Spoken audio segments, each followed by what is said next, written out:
Thank you for your hard work, for your courage, for your commitment, and for speaking truth to power in the people's house.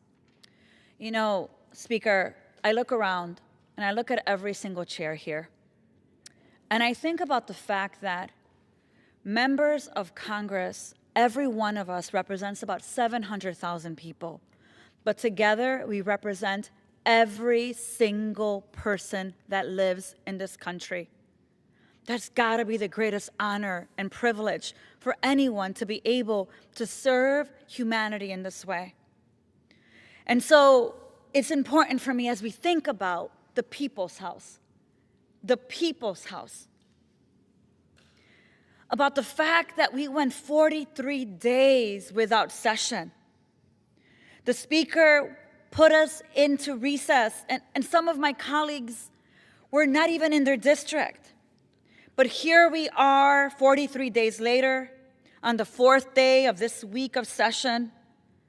And as a reminder, I feel the necessity to remind my fellow Americans around the country and everyone watching what has happened here.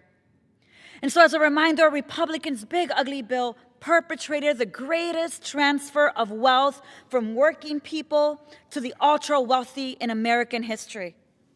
I can tell you that when I visited food pantries in my district, I met people who said to me, Congresswoman, every single year I donate $1,000 to this food pantry. But here I am making a line, and I've been here for 3 hours. This is not the country and the promise that I thought the president made. Here we are now. This week, instead of actually fixing healthcare, instead of passing legislation where we're actually strengthening the safety net for our constituents, instead of working together to build in the people's house, we are here filled with censures, and this week Republicans are attacking more of the programs that our fellow Americans rely on, resolving that programs like Social Security, Medicare, unemployment, insurance, workers' compensation, and more are horrors. So let's talk about the truth of the so-called denouncing the horrors of socialism resolution that we are going to be voting on in a couple of hours in the morning. Republicans must despise you and hate the idea of seeing our communities thrive. Look, Republicans are quick to steal the programs and services you rely on to bail out the ultra-wealthy and big corporations. So we know that it's not the subsidies or supports that are the problem. Republicans champion socialism when it's benefiting the rich and the powerful, who they think deserve it most. But when it comes to working families, then social programs are a nightmare because bottom line, they do not believe you deserve the support. Let me give you a few examples of social welfare programs that Americans rely on every single day, whether they're in a Republican district or a Democratic district. SNAP benefits, VA benefits, local fire departments and police departments, the United States Postal Service, FEMA, public education, and the interstates that make commerce possible. Listen, socialized programs are the foundation and safety net that ensures all members of our community can thrive, regardless of our personal economic ability to pay into a capitalistic society. So let's be very clear. I know, Speaker, you may not want to hear this, but it feels like hypocrisy. They want to give money to the elites while leaving nothing for everyday working families. It goes without saying that I will be voting no on this resolution. I believe that our country must reprioritize and reconsider what we invest in. For me, that's working people. The ultra-rich don't need more subsidies. We're about to have a trillionaire that comes from this country. And they should finally be paying their fair share in taxes. I believe that everyday hardworking people deserve more and better. And they've said this to you directly. They've said this to all of us directly. I believe in universal health care. I do. I believe in free higher education. I do. In social housing and pensions for all, so that people don't have to work until they're 90 and they can retire with dignity. I also believe in guaranteed minimum income, free public transit, and so much more. You see, working families should be given every single thing they need to thrive. They shouldn't have to work 40 hours a week and still feel like they can't make it. And so we demand more. We demand a future that works for every working person. And we can, in fact, build that together. But we can't do that as we're destroying healthcare. You see, since day one, the Trump administration and Republicans in Congress have been clear about the pain they're willing to inflict on the American people. You see, in only 11 months, Republicans have used their power to cut our health care, to close our hospitals, to raise our health care costs in order to make sure that billionaire bosses become richer. It's open enrollment season, and working families are already seeing double, triple the cost they usually pay for health insurance premiums. These are the very same people that have been telling you that they can barely afford their health care and to pay for their mortgage. In Illinois, many people will see their costs rise between $3,000 to $23,000. Money that every family in our state should be able to keep to invest in their families and communities' quality of life. Here's the bottom line. Costs keep increasing, and people won't be able to afford their health care. Millions will go without the goods and services that they need. And the president wants us unhoused, he wants us foreclosed, he wants us poor, and it seems like he also wants us uninsured. Look, I've already signed a discharge petition to ensure that the ACA subsidies extension is put on the floor for a vote, because we need to use every single tool at our disposal to fight for our working families. But I think it's time, it is past time, for Republicans to join Democrats in prioritizing working people and address the pain that our communities are enduring. We should be demanding more, and it means that we could be using the discharge petition process. We have seen it work before this week to release the Epstein files. We can do the same thing and get to the magic number of 218 members of Congress who care more about their constituents than they care about a dictator, who care more about their constituents than they care about insurance companies, who care more about their constituents than they care about billionaires. Because here's the bottom line. We must demand more. Every member of Congress who says they care about healthcare and working people, it doesn't matter if you're a Democrat or you're a Republican, needs to sign the discharge petition and take action on the rising cost of living. And Mr. Speaker, people keep saying, so where does my money go? My taxes keep increasing. Where are they going? Well, Mr. Speaker, you and I both know where the money is going. Yes, it's going to Homeland Security, $150 billion there so that the secretary can cosplay and jump on those $200 million jets.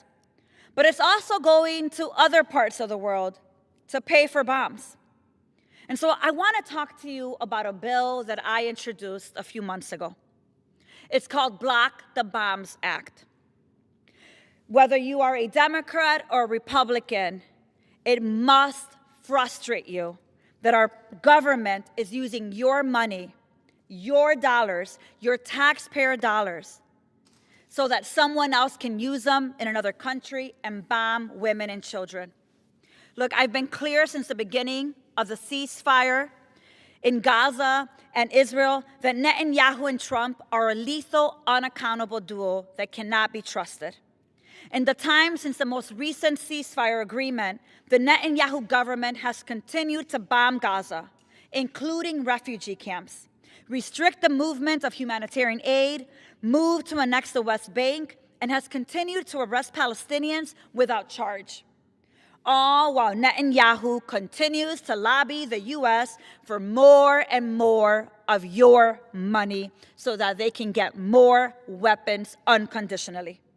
which Trump is inclined to deliver as long as he can turn Gaza into the next Middle Eastern Riviera. Well, today on this House floor, we must say enough is enough. Congress must assert its oversight authority and withhold the weapons that are still being used right now, even in the midst of this so-called ceasefire, to violate U.S. and international law. And that is why we must continue to demand that Congress pass the Block the Bombs Act as a first step in accountability and oversight. Do not be fooled into thinking that blocking bombs is no longer necessary. The only thing that will actually affirm a permanent ceasefire is the oversight that this body gives. It is needed more than ever because every member of Congress should join us today. So, Mr. Speaker, as I prepare to close, I think about the moment we're living. I think about the children in schools who are wondering what the future will look like for them. I think about the responsibilities that we all took when we took an oath to protect the Constitution, to protect the well-being of our communities, to uphold the Constitution, and to honor our constituents. And I have to tell you that these last 11 months have been painful. I will tell you that as someone that lives in the city of Chicago, I never thought that I would say that I knew what it felt like to feel like you're living under siege. As a Chicagoan under the leadership of Kristi Noem, we have felt like we've lived under siege. I know firsthand what it feels like to have a Black Hawk helicopter surrounding your home every other day because they're getting someone else. They're arresting another mother in front of a school or tear gassing someone else who's just recording. I know firsthand the terror that DHS immigration raids have had on our communities. We have been surveilled, people have been threatened, a 1-year-old was tear gassed, a U.S. citizen child tear gassed, a pastor was pepperballed 7 times, subjected to warrantless arrest, precision immobilization technique maneuvers, kidnapped and disappeared. Neither Trump's administration nor DHS cares if you're a U.S. citizen, a baby, a senior, or a pastor. There is no respect for the rule of law. Terror has been unleashed on American cities, and they think that as long as they issue a statement with whatever fabricated lie that they have created, that they can continue to get away with it. So I want to give you 3 examples of what I'm talking about. On Saturday, October 25th, Border Patrol agents aggressively disrupted a children's Halloween parade and terrorized and injured a 67-year-old U.S. citizen. A 67-year-old U.S. citizen, pulling him out of his vehicle, tackling him to the ground, and detaining him, arresting him. On Saturday, November 8th, ICE agents pepper sprayed a family and their 1-year-old child as they were leaving Sam's Club. A 1-year-old girl, a baby.